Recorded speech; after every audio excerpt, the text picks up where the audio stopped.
Hey everybody, welcome back to For Starters. Today we're going to talk about a somber topic, but one that's really important. Over the last 18 months, as we've talked about on this channel a number of times, it's been a tough time to be an entrepreneur. And there's been a lot of, unfortunately, winding down and failures in the venture space. Now, failing is always a part of the innovation ecosystem, but I think it's been clear that over the last 18 months, it's been happening at a higher than normal rate for various reasons. A lot of that having to do with the availability of capital and the fact that goalposts have changed and it's gotten a lot harder to get funding and to move companies forward. I wanted to share a few thoughts on some of the things that I've learned about this space in really three big areas. The first is that winding down a company, a startup, isn't often just about filing for Chapter 11 or Chapter 7. In fact, a lot of startups don't have the capital to do that, especially if the startup is failing at an early stage. And so a big thing that happens is founders very rarely expect to go through this, and so they're not educated on the subject of winding down a company, and that comes with enormous risks. So for example, a lot of companies that we've seen over the last few months that are winding down, we get pitched, for example, for recaps, and companies that are highly distressed. The founder's alternative to raising capital is just, well, we'll have to shut down. And the fact of the matter is, well, we'll have to shut down is actually a really complicated statement. One of the things we strongly advise any founder that we know is going through the process is make sure that you have legal counsel. And in fact, one of the big tips that I want people to take away from this is it's really important to keep a small cash reserve. Depending on the stage and the complexity of the company, it varies, but a few tens of thousands of dollars in reserve in case you need to wind down. If you're winding down and your bank account's already at zero, you can't cover important things like the legal advice to safely land the company, and to purchase the 3-year D&O tail and other important cash-intensive things that are a part of winding down successfully and safely, or as safely as possible. It's really important, therefore, to have the resources and also the education to wind down effectively. It's really important to document as much as possible all the efforts and all the options that went into getting to this point. It takes a lot, and we've talked on a prior For Starters about the difference between check and checkmate. What were all the moves that were made at various times when the company was in check, but not yet checkmate, that then unfortunately landed the company at a place where it is checkmate and you do have to wind down and end the company. It's really important to also understand the various duties and responsibilities. A good lawyer will share things like the duty of care and duty of loyalty. A lot of companies are incorporated in Delaware, and there's very specific and clear laws about this, which I'm not qualified to share, but a lawyer would be. But it's really important to understand, for example, that when companies are nearing the end, they're oftentimes insolvent, and that means that there are significant duties that are due to creditors as well as to shareholders. And of course, we have to take into account the employees and the customer base as well. So these are all really important communities to talk about.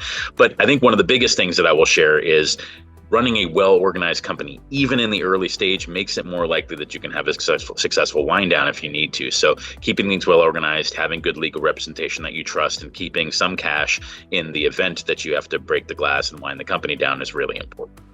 So that's the first area, is the risk and the care.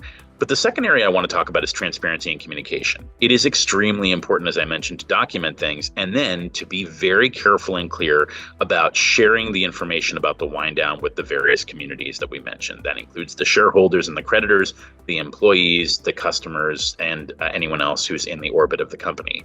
And it's really important to do that in a careful way, to script these things out and really think about what the various reactions might be, to do so at the right time. It's very common to have founders who really just want to put the word out there and get this off their chest.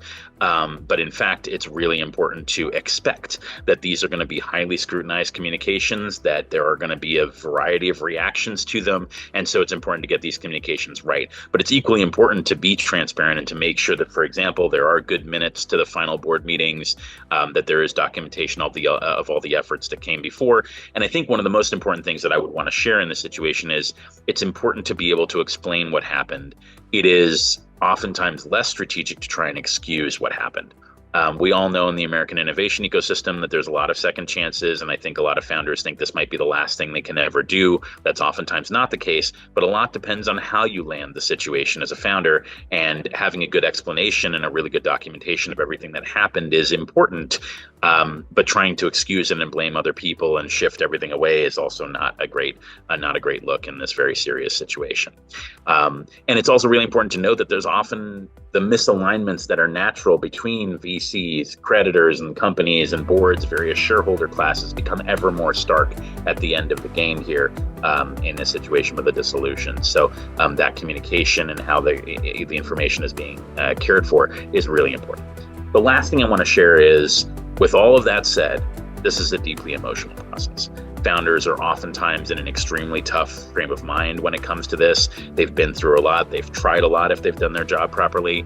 The founders are often the ones that are going to get the least consideration, if there is any consideration to share at the end of a dissolution. And so it's really important to understand, and for all of those of us who are investors, board members, creditors, et cetera, that the founders are going through a lot when this happens too, and we might have our views as to why something has happened and where we got, how we got where we got, but it's really important to note the frame of mind that a founder's in, and to presence the fact that it's a highly emotional process, and it's very, very difficult. It's also important to note that across the dozens or hundreds of stakeholders across the company, investors, shareholders, employees, creditors, customers that are relying on the service that the company might have provided, that there might be a spectrum of responses. Some are going to be really understanding and supportive, and some are going to be downright angry and sometimes extremely direct and even unprofessional in their responses. And you might expect to see the whole spectrum. So being able to handle the emotional strain of this is really important as well. So in the very sad event that a startup or any kind of company has to end, it's important to understand the preparation, the risk and care that goes into successfully dissolving a company. It's important to have transparent, complete, careful communications, and it's important to understand that it's a really challenging time for a founder and their entire team and all their stakeholders. And the more that it can be done properly, the easier it will be.